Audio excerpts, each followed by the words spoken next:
have he positioned the WBC for another fight there, or what to for him to vacate? I mean, I've been #1 contender for the past 3 years. I don't feel like I had a petition for anything because what the fuck is the point of you winning the title eliminator, the interim title, and being there for 3 years? I've heard some shit where they said that, oh, I lost my opportunity because I chose to go up to 175. There was no talk and no nothing about me fighting for no fight with Canelo. So then how does that make sense? We're like, oh, okay, he goes at 175, he missed his opportunity. That's some bullshit in his own, you know what I mean? And I've been holding that for a long, long time. I've been fucking #1 contender for the past 3 years. I've been there, beat the guys who told me they told me I had to beat them. And now that I see another opportunity to go up to get another title, now I lost my opportunity. It just doesn't make sense. And it doesn't make sense how they are saying that they're going to give me 10 days to make my decision on what I want to do. Bro, what the fuck? What about when I was there for 3 years? And you've been giving Canelo all his decision. He can do whatever the fuck he wants. So I feel like it's a little bit unfair. But you know, it is what it is. There's a lot of politics playing in this. And it is what it is. I just got to, keep doing what I got to do, beat the fighters I got to beat. And that's it. How is it that Edgar Berlanga is potentially getting a Canelo fight before you when, like you said, you was... You tell me. You tell me. I don't know. That's what I'm saying. It's frustrating, at the end of the day, but I can't really say nothing. I don't really care. You know what I mean? If everybody knows why this fight's not happening. If I was talking so much shit, how does it look like if the guy that talks the most shit that you say is nothing, that you could beat like nothing, and he's the highest, and you're gonna get the most money out of fighting him? Why the fuck would you not fight him? It don't make sense. Well, because he knows what's gonna happen to him. You know what I mean? And I don't gotta talk more shit. I'm confident in myself. I'm confident, to take the fight any day. I'm ready. I'm 100% ready. And if I'm not getting an opportunity, I'm not gonna stay on the sideline. I'm not gonna be an interim champion. I want to be a world champion, and that's where I'm going. I'm looking for other opportunities. You hear Canelo's comments the other day about he would beat you easy, even on the same night, as long as the money's right and everything. As long as he gets $500 million, you know what I mean? It's just like I think he's getting put into a corner now where he's running out of excuses.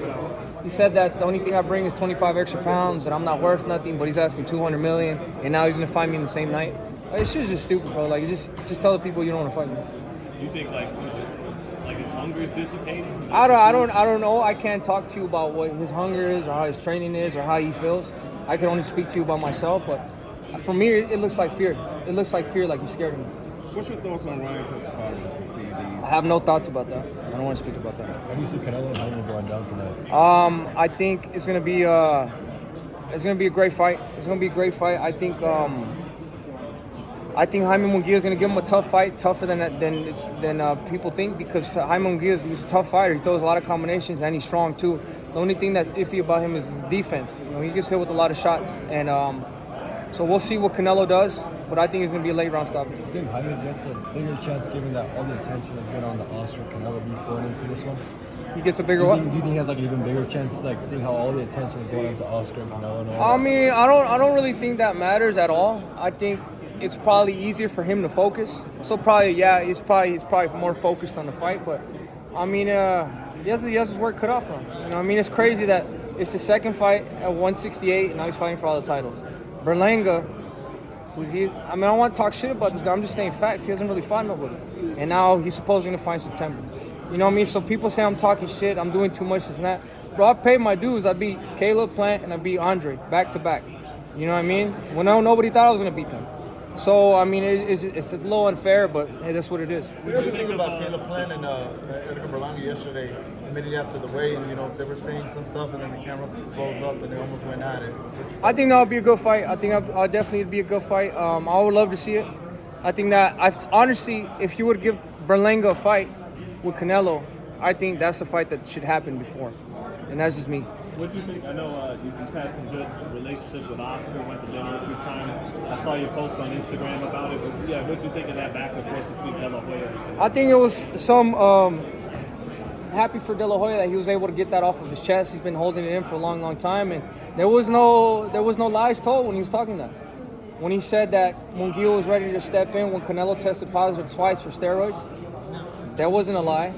It wasn't a lie where he said that De La Hoya and Golden Boy brought him all the way up to there to get that Golovkin fight. That wasn't a lie either. So he was holding that in for a long time, and I'm just happy for him just being there as his friend, because he was able to get that off his chest. Many fans are believing that Munguia don't really have a chance against to dethrone Canelo. Do you think that's the reason why there isn't a lot of excitement and buzz for this match? What did you say?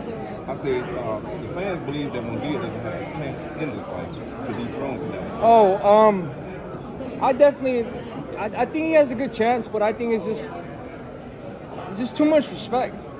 You know what I mean? Like, that's what Canelo wants. He wants respect. You have your head down, you fucking kiss his hand, this and that.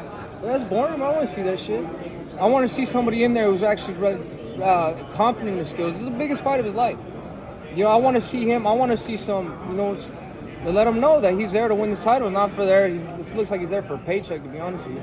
David, But sorry. Yeah, go ahead. Sorry about that, David. What do you think about the August 3rd card, a stacked card? I don't know if they asked you that already, but what's your thoughts on that and the movement, in Saudi Arabia now taking place here in California? It's gonna be a great card, bro. I feel like they did a good thing about coming over here to California. It's a fucking tremendous card. I can't wait to see it.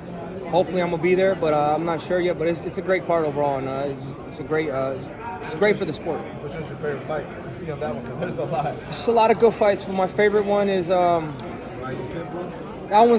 gonna be a fucking firefight.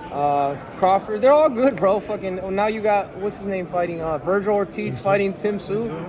They're all bangers. All those fights are bangers. It's gonna be a good night of boxing. What makes Munguia such a heavy underdog, in your opinion?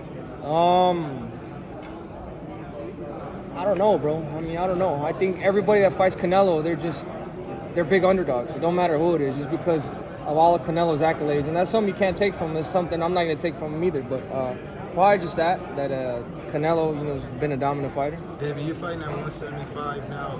Against Golden. Yesterday it was broke that Evo versus Benavidez is postponed. What's your thoughts on that? I know it's a division, it's a logjam at that division too. What's your thoughts on that 175 title? I think it's going to be a good place for me to campaign at. I've been trying to get to that weight class for a long time, so I'm just very happy to be there, and I feel more comfortable here. And I'm just now I'm in the second half of my career. I did the first 10 years at 168, so maybe we'll do another 5 at 175 and another 5 at cruiserweight. So I'm very excited for this half of my career. Hey David, what is one thing people don't know about you? I don't know. I kind of really put everything out there already. To be honest with you, I'm just happy with the way everything is going. I'm happy for the support for all the fans, and I'm just happy to still be here. People say everything they want about me, but I'm still here working hard. I'm still one of the biggest stars at PBC, so I'm just happy to be doing my job. David, this fight could go down as one of the all-time great Mexican showdowns, but do you have a personal favorite Mexican showdown? Of the fights that happened already? Yeah. Probably, in my opinion, I like Barrera Morales 3. The third one was my favorite. And then, Julio Cesar Chavez and Oscar De La Hoya.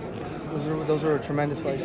David, don't laugh real quick, because I know when we're going from this topic of the elite fighters, and then we talk about Mike Tyson and Jake Paul, and I know Mike Tyson's a big fan of yours. What do you think of that fight on July 20th? To be honest with you, I'm not gonna laugh, because I feel like Jake Paul, he's done what he has to do to solidify himself in the sport. He's really big now. He's working hard. So once you see a man really dedicate his life to boxing like that, you can't really laugh at that. He's done what he's done. It's gonna be a big fight for him. It's a very tremendous fight. It's gonna be a great fight. Mike Tyson, still Mike Tyson. So Jake Paul has to get ready. He has to be ready 100%. But it's gonna be a great fight. How did Ghosted get chosen as the first opponent at 175? I think this is a perfect opponent for me, because it's a great fighter. I don't want to fight any easy fighters no more. I feel like the best comes out of me when I get a tough fighter in front of me. So I'm just very excited to showcase my skills. You trained with Canelo for a couple of camps. Do you think it's Team Canelo trying to engage you to see how you fight in the ring or how you are stylistic? I don't know, because the last person I fought in this camp was Ronald Ellis. So, I don't know what they're trying to do. But I feel like I'm going to keep beating everybody up in their camp until I get to the main guy. But for one thing I wanted to ask you, so you guys are asking me about Ryan Garcia and all that. Was that real? It's 100% positive that he did that? They're trying to test Just the A sample. You do VADA, A samples. Yeah. And the quantities So that's in why his I really system. don't want to talk about it, because until all the information, I don't want to bash somebody if the information's not right. But if that's really what he did, I feel like it's bad for the sport. I think Devin Haney worked his ass off. He did what he had to do, and he did it the hard way. So if Ryan did really do the steroids, it's really unfortunate, because he had a great performance. But now that's all going to be taken away if results for steroids are really true.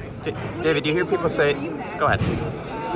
Ryan and Tate, since Ryan got a positive test and people say, oh, he was dehydrated, see how he looked against David. Do you think anything changed? I feel like if they fought at one, but this is the thing too, like they're fighting, Ryan wants to fight at weight classes that are not, they're all catch weights, you know what I mean? So I feel like if you respect, I don't want to say he don't respect boxing, but he got to fight by the weight classes, you know what I mean? Well, I don't know, it'll still be a good fight. If they make it at 144, it'd be a great fight. Tank is a great fighter, Ryan is a great fighter at that weight, so it'll be a great fight. Hey, David, two quick questions. I'm sure you've been asked this, but what was your thoughts on the press conference? I know you were very calm, and Garcia was very calm, but you took the frame. Shit was lit. Shit was lit. Fucking, that's why I like Tank. He's a aggressive dude. He's a mean dude. But he makes, at the end of the day, when you look back at these press conferences, this is what you want. But Frank Martin, you know, he's a great fighter as well. You know, he stood his ground. So it's gonna be a great fight, man. I'm very excited to see this. I'm happy that I could fight, go back to my locker room, and then go change and go watch the fight. That's what I'm really happy about. I tried asking Canelo, but you know, it's a strong sort of card. But I didn't get to ask him, but I wanted to get your thoughts on when you made those comments, Canelo buy some nuts, and you talked about the 150, 200. Is that just a sense of like that's maybe too much money he's asking, or is he just kind of pricing himself out? Saying hopefully he has enough money left over to buy some nuts. You know what I mean? Bro, like it's like you look at it like this. Like the promoters, when they make these types of fights, they have to have some money on the side to eat too. So if that fight, if we get $200 million, it'd be everything go for him. No promoter gets paid. Nobody that works on the fucking venue gets paid. It's ridiculous. You know what I mean? It's ridiculous. But if I guess he calls the shot, so if he could get that, then more power to him. Other than a potential Canelo fight, what are some goals on your boxing bucket list that you want to achieve before you get into that? I want to be unified champion at 175 and unified champion at cruiserweight. And maybe if I could get up to heavyweight, that would be dope. David, I just want to get your take on rumors about Turkey basically offering a fantasy fight against you versus Crawford. Yeah, they asked me that, but at 160, and I'm like, bro, I don't remember the last time I weighed 160. So it was cool that they offered me that, or not offered. It was just spoken of. It wasn't really offered, it was just spoken. But it's not possible. You know what I mean? But I would love to share the ring with Terrence Crawford, but I don't think it's possible. David, your thoughts on you see playing Edgar go at it? It was cool. I mean, to be honest with you, if I heard that Edgar Berlanga is going to get the fight in September, I feel like if he's really going to get the fight, that they got to give him Caleb Plant first. And then the winner of that gets Canelo. You know what I mean? Last question here. David, you and I have spoken before about like how I see you as boxing's BMF, but with Gervonta, it's like two of you guys. I don't know. I see you as close to Nate Diaz, Jorge Masvidal. Is there anything you see or identify in Gervonta that how fans resonate to both of you? I feel like we both got the same style in the fight. We're both dogs. We're both ready to go for the kill. You know what I mean? And that's what people love to see. People love to see that type of stuff in the ring, and now you get to see it 2 times in one night. Is there anything outside the ring that you think you and Gervonta, have you spoken to each other? Yeah, I've spoken to Gervonta. He's a cool dude. All hats to him. Him and his team, they're all cool, and I'm just very happy to fight in the court with them. Looking forward to fighting on Tuesday. Thank you. Appreciate you.